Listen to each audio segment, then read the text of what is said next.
Magandang buhay mga bata! Tara, samahan ninyo akong matuto kasama si Teacher Aika, your online teacher. Please don't forget to subscribe, like, share, and hit the notification bell for more videos. Thank you! Matatag Curriculum, EPP, ICT, Grade 4. Quarter 1, Aralin 7. Spreadsheet Software. Ako si Teacher Aika, ang inyong online teacher.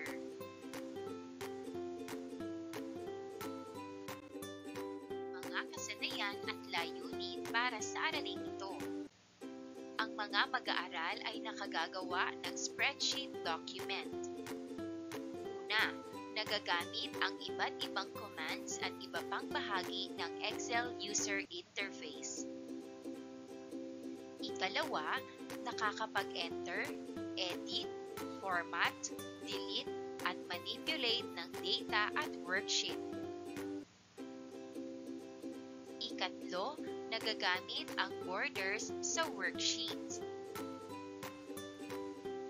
Ikaapat, nakapag-add, subtract, multiply at divide sa pamamagitan ng Excel formula.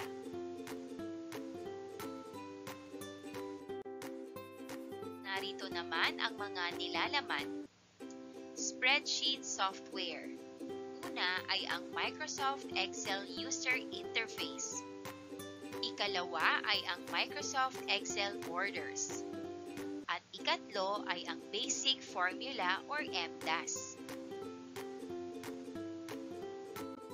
Simulan natin sa spreadsheet software.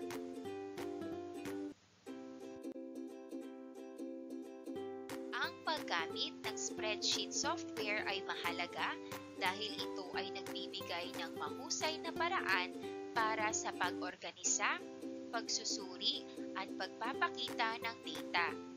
Sa pamamagitan ng spreadsheets, maaari mong maayos na i-manage ang malalaking halaga ng impormasyon sa isang tabular na format na nagpapadali sa pag-aayos at pagsusuri nito.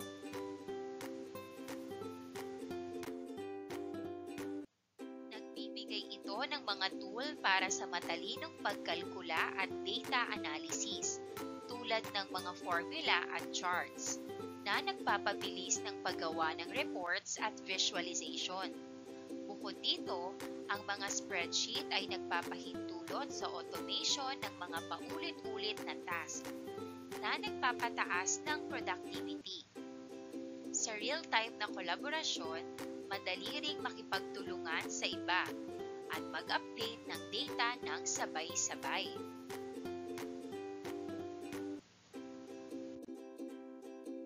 Natin ang bokabularyo. Spreadsheet software. Ito ay nakakatulong sa pag-organize, pag-store at pag-analyze ng data na makikita sa formang tabular.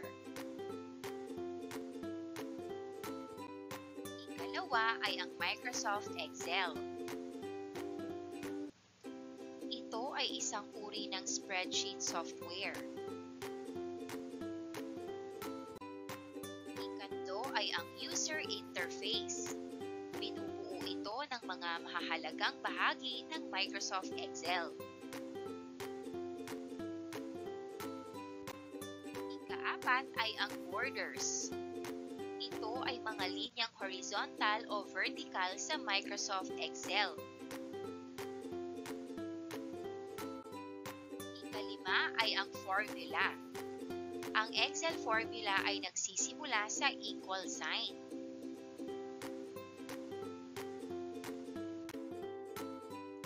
Microsoft Excel User Interface. Ang Microsoft Excel ay isang halimbawa ng spreadsheet software na kasama sa Microsoft Office Suite. Nakakatulong ito upang makagawa, maiayos at masuri ang mga impormasyon. Upang makagawa ng isang spreadsheet document, kailangan munang malaman ng mga mag-aaral kung paano buksan ang Microsoft Excel sa kanilang computer.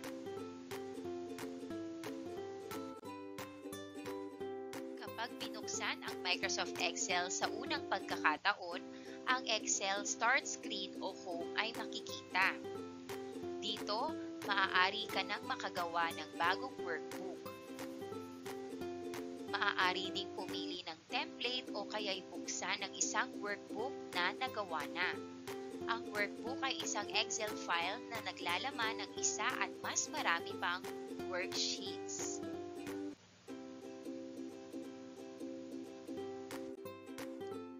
Narito ang mga bahagi ng Excel interface.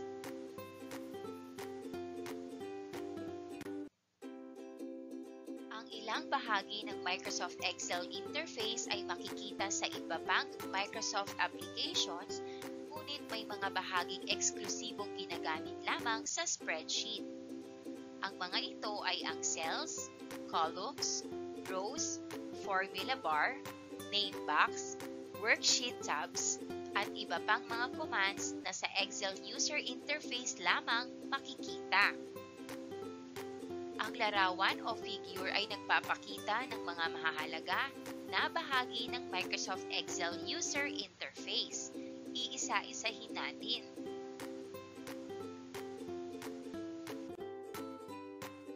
Pag-navigate sa worksheet. Makikita sa figure sa ibaba ang tatlong worksheets. Ang default workbook ay mayroon lamang isang worksheet na may pangalan na Sheet 1. Ngunit maaari pang magdagdag ng worksheet gamit ang plus button.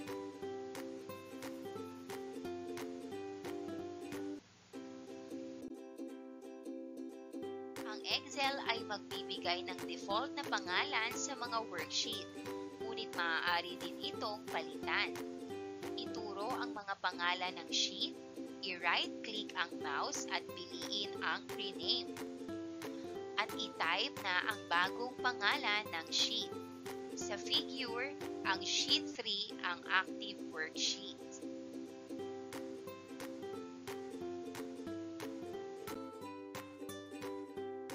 Ang pag-enter at pag-format ng data ay ginagawa sa isang worksheet.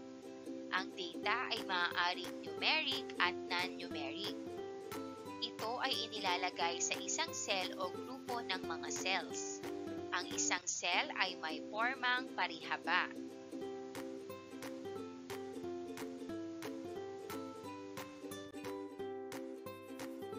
Ang isang worksheet ay naglalaman ng maraming cells.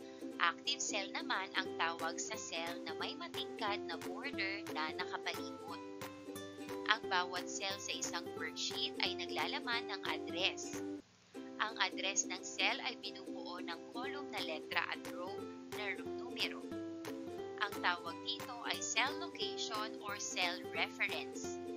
Ang cell reference ng active cell sa kanang figure ay B3. Ang cell reference ay naipapakita sa name box.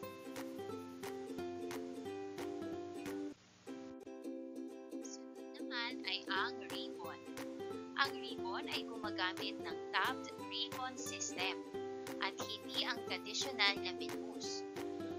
Ang ribbon ay naglalaman ng maraming tabs. Ang bawat tab ay naglalaman ng grupo ng mga commands. I-click lamang ang tab upang maipakita ang mga commands. Ginagamit ang mga tabs at mga commands na ito upang maisagawa ang iba't ibang gawain sa Excel. Ang ilang grupo ng mga commands ay mayroong arrow. Ito ay ginagamit upang maipakita ang mga iba pang commands.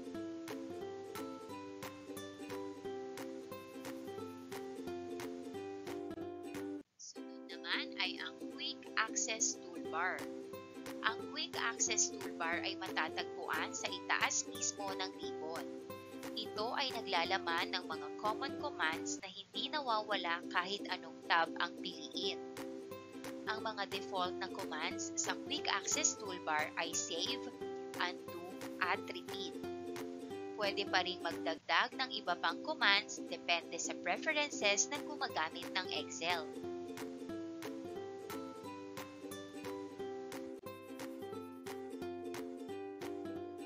Pagdagdag ng commands sa Quick Access Toolbar, una ay i-click ang drop-down menu sa kanan ng Quick Access Toolbar. Ikalawa, piliin ang command na gusto mong idagdag. Ikatlo, ang napiling command ay maidadagdag na sa Quick Access Toolbar.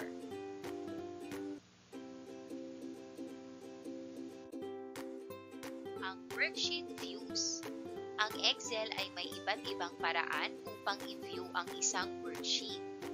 Upang maipakita ang worksheet views, hanapin ang mga view commands sa kanang ibaba ng Excel window. Ang mga views na makikita dito ay Normal View, Page Layout View, o Page Break View.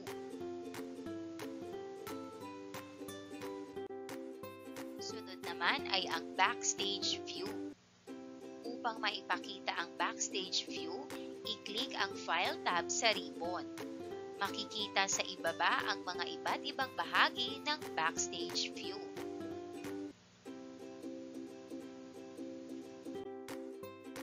Narito ang makikita natin sa Backstage View. Home, New, Open, Info, Save, Save As, Print, Share, Export, Publish, and more. Isa-isahin natin.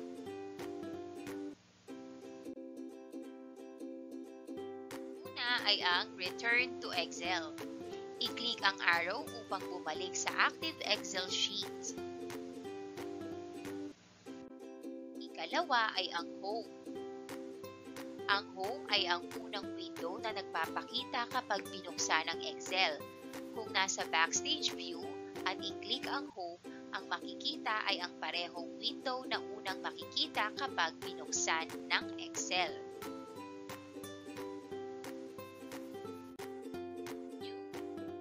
Sa command na ito, maaaring magbukas ng bagong workbook o pumili sa iba't ibang template. Open. Ginagamit ito kapag magbubukas ng nakasave na workbook. Info. Nagbibigay ito ng impormasyon tungkol sa workbook.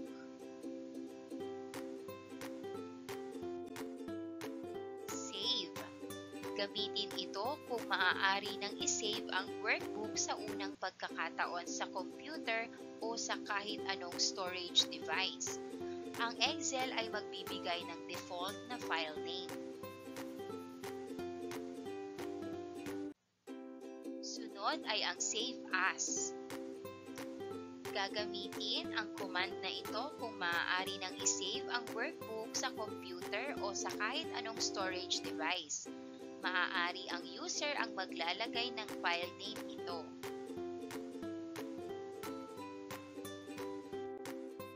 Sunod ay ang Print.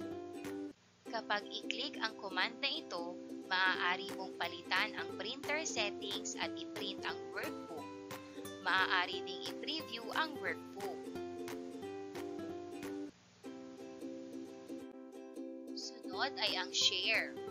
Nagbibigay daan ito para maibahagi ang dokumento sa iba, maaaring sa pamamagitan ng email o cloud storage. Sunod ay ang Export. Pinapayagan nito ang gumagamit na isave ang dokumento sa ibang format, tulad ng PDF o ibang file type, para sa mas malawak na compatibility o pag-share. Publish. Ginagamit ito para ilathala ang dokumento online o sa isang website, kung saan maaaring makita ito ng iba. At ang panghuli ay ang salitang More. Karaniwang naglalaman ito ng iba pang mga opsyon o setting na hindi agad nakikita sa pangunahing mga tab.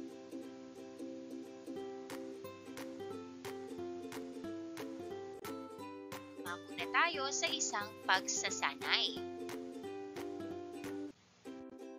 Sundan lamang ang mga sumusunod na gawain. Number 1, i-click ang blank workbook para magbukas ng bagong spreadsheet document.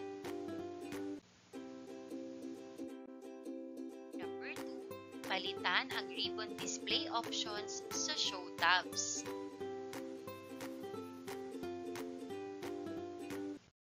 Number 3, gamit ang quick access toolbar, magdagdag ng new, quick, print, and spelling commands.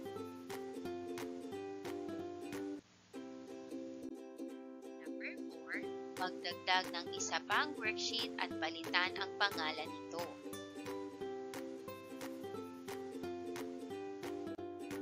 Number 5, palitan ang ribbon display options pabalik sa show tabs and commands. Number 6, isara ang Excel at huwag itong i-save.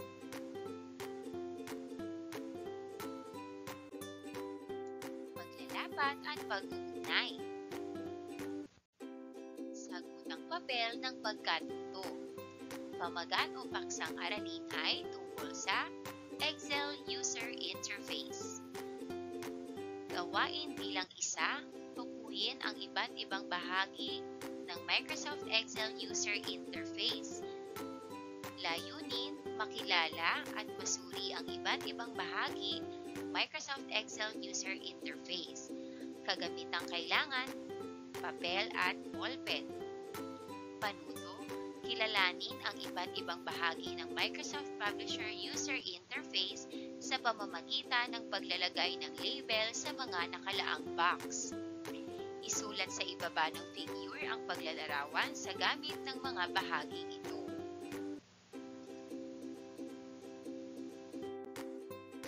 Gawin ito sa iyong kwaderno. Sagutan natin. Quick Access Toolbar, Title Bar, Ribbon, Formula Bar, Vertical Scrolling Bar, Horizontal Scrolling Bar, Zoom Control, View Shortcut, Column Headings, Worksheet Window, Active Cell, Row Headings, Sheet Tabs, Status Bar, Sheet Tab Scrolling Button, Select All Button, File Tab, at Title Bar. Mako na tayo sa panghuling gawain, synthesis, o pinagyamang pagsasanay.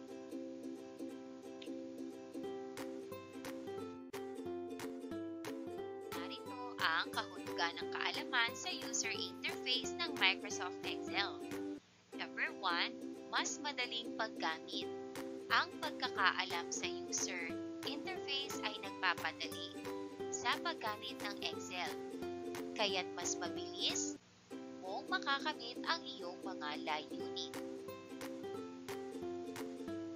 Ikalawa, pagpapahusay ng produktibidad. Ang pag-unawa sa mga tools at features ay nagpapataas ng iyong kahusayan sa paggawa ng mga kalkulasyon at pagbuo ng mga ulat. Ikatlo ay ang pag-iwas sa error.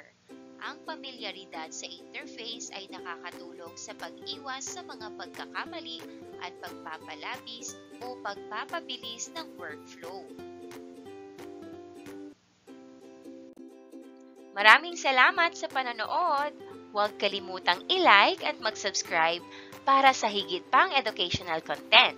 I-click ang bell icon para ma-update ka sa ating mga bagong video. Salamat!